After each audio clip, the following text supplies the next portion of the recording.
Welcome to NEXTGames video on how to solo the high-tier mission battlefield, the Celestial Nexus, on both normal and difficult. This fight has two phases, each with their own challenges. I'm using my usual set of followers on normal difficulty, and I'm swapping in August for Shantoto 2 on difficult. Shantoto is able to survive most of the AoEs on normal, but usually dies within seconds on difficult. August is brought in to help keep hate under control, as you will be bouncing around a lot between mobs in Phase 1, which can allow for some ancient magic spells to be cast on your trust. As for my other trust, Yoran keeps me alive and is greater at moving enfeebles, Koromoro for haste and extra cures, Olmia for march, and Seth is great at restoring HP, MP, and TP to the party. Before we get started, let's go over the moves that you'll see Eldnarch use in this Phase 1.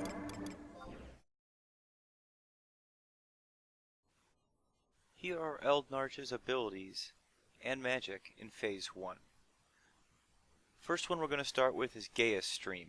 This is a single target spell that is completely blocked by one shadow that if it does hit you will do 500 to 1000 damage. Next one is Chronos Sling. This is a conal damage spell, so you want to make sure he's facing away from your trust at all times. It's also absorbed by shadows, and it will do 500 to 1000 damage. The next move we'll talk about is Uranos Cascade. This is an AoE damage spell that will hit you and all of your trust for 500 to 1000 damage. Again, this is absorbed by shadows.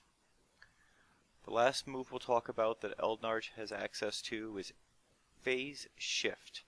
He uses this at 66%, 33%, and 1%. This is definitely his most damaging move in Phase 1, and really the only one you have to worry about. It will do 1500 to 2500 damage, but is also absorbed by shadows. So as you can see, since all four of his primary moves are absorbed by shadows, you really aren't in any danger in Phase 1. However, when he uses Phase Shift at 66%, 33%, and 1%, it is quite possible your trust will be one-shotted if they are not cured absolutely to the maximum of their hit points. So what you usually like to do is when you're approaching those hit point numbers, back off and make sure all of your trust are healed to as high a hit point number as they can, and then bring Eldnarch beneath the number of 66, 33, or 1%. The next thing we're going to talk about with Eldnarch is his ancient magic. He uses this about every 30 seconds, and will cast it on the person he obviously has hate on, but because he is assisted by two orbitals, hate can bounce around quite substantially during this fight. So how you really aren't under any danger from this ancient magic, because it's always going to bounce off of your shadows, your trust, this can usually one-shot them. So you need to do as good a job as you can of keeping hate on Eldnarch while you're taking out his orbitals. This is also why we bring in August on the difficulty, as he helps keep hate on Eldnarch, and therefore Eldnarch casts his ancient magic on August if anything, and therefore it leaves your white mage alive. The last thing we'll talk about in Phase 1 is the two things that Eldnarch is assisted by, and the first one is Epolates. This is basically a shield that is around Eldnarch in the beginning of the fight, and it prevents you from damaging Eldnarch in any way. It also prevents you from interrupting any of his ancient magic castings. The only way to get rid of this is to bring it down to 0% hit points. So for the first half of Phase 1, all you're trying to do is get rid of this shield called Epolates that is around Eldnarch. Now while you're trying to do that, orbitals are going to be spawning roughly every 10 seconds. These are going to have their own hate list, and they can kind of make hate a little wonky during this fight. That's partly why August is in this fight, to help control some of that hate. A maximum of 2 of these will be out at any time, and you will want to take them out as soon as they spawn to keep this fight under control. If 2 of them are left out, chances are they're going to take away your shadows right before an ancient magic spell lands on you, and it will end your fight. Now let's see how Phase 1 goes on both normal and difficult difficulties.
Phase 2 of Eldnarch, in my opinion, is actually much easier than Phase 1, especially until you get to the last 25%. Let's go over the few moves he has here. The first one is called Omega Javelin. This is a single target ability that will hit for 500 to 1000 damage and stone you. It will be completely absorbed by shadows though, so most of the time that's not going to hit you. Stellar Burst is the next one. It is a conal damage move, so you want to make sure none of your trusts are behind you. It will hit for 500 to 1000 damage and silence and slow you. Additionally, it is absorbed by shadows, so again, you usually don't have to worry about that one. This last one is probably the most dangerous move he has in the first 75%, and that is Vortex. It'll do 750 to 1500 damage. It almost always wipes your shadows. It will also inflict terror and bind on you, and it will reset hate. So what this basically looks usually like is he'll use Vortex. You're of course terrorized, and it'll haul off towards your white mage or something, and you're just hoping to pull him off of your mage before he kills her. So that is definitely his most dangerous move. The next one we'll talk about is Ancient Magic.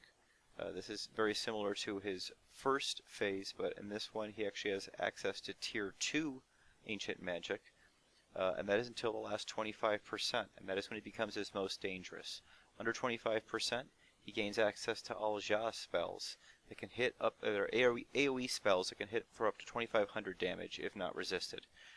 So once you hit 25%, you just got to kill him as fast as you can.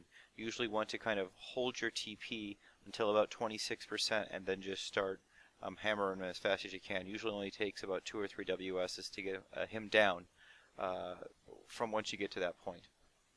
Also, if you see him casting a JA spell, more than likely it can one-shot you, especially if you're on the difficult difficulty. So throw up your def gear before it lands so that it doesn't one-hit you. Then go ahead and throw your shadows right back up and get back to finishing him. The last thing I will say is that you can resummon any of your trusts that have died in the first phase of this battle, especially your white mage. I will say that if you happen to finish that first battle with just yourself and all of your trusts were dead, you have just enough time to summon 5 trusts before Eldnarch comes up the hill and re-engages you, and I mean just enough time, till practically the millisecond. So the second you can, start casting your trust, and start with your white mage if your white mage is dead, then your red mage, then bard, and kind of go backwards in the order that you'd normally summon them, so that if he does get to you before you can summon that 5th one, you at least are going into your fight with your 5 strongest, or 4 strongest as it were. Now let's see what Phase 2 looks like on both normal and difficult difficulties.